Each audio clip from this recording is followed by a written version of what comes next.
प्रदोष अथवा त्रयोदशी का व्रत मनुष्य को संतोषी व सुखी बनाता है।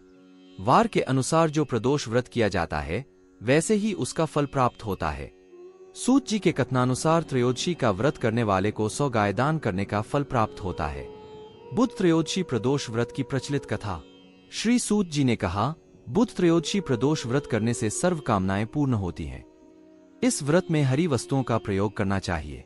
शंकर शिव जी की आराधना धूप, बेलपत्र आदि से करनी चाहिए। बुध प्रदोष व्रत की कथा के अनुसार एक पुरुष का नया विवाह हुआ। विवाह के 2 दिनों बाद उसकी पत्नी मायके चली गई। कुछ दिनों के बाद वह पुरुष पत्नी को लेने उसके यहाँ गया। बुधवार को जब वह पत्नी के साथ लौटने लगा तो ससुराल पक्ष ने उसे रोकने का प्रयत्न किया कि विदाई के लिए बुधवार शुभ नहीं होता, लेकिन वह नहीं माना और पत्नी के साथ चल पड़ा। नगर के बाहर पहुंचने पर पत्नी को प्यास लगी।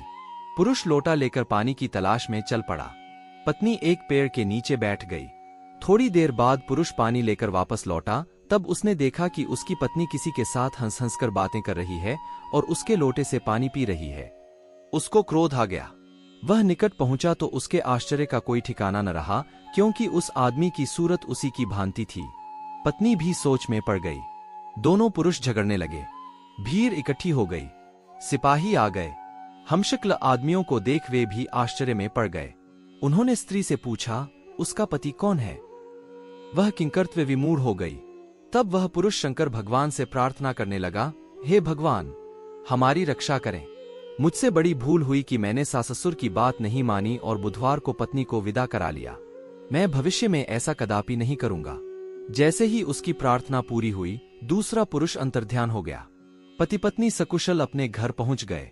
उस दिन के बाद से पति पत्नी नियमपूर्वक बुध त्रयोदशी प्रदोष का व्रत रखने लगे। बुध त्रयोदशी व्रत हर मनुष्य को करना चाहिए। कथा समाप्त हुई। बोलिए भगवान शंकर की जय। अगर आप चैनल पर नए हैं तो चैनल को सब्सक्राइब और लाइक करें और इस परिवार का हिस्सा जरूर बने। आपका अभिनंदन।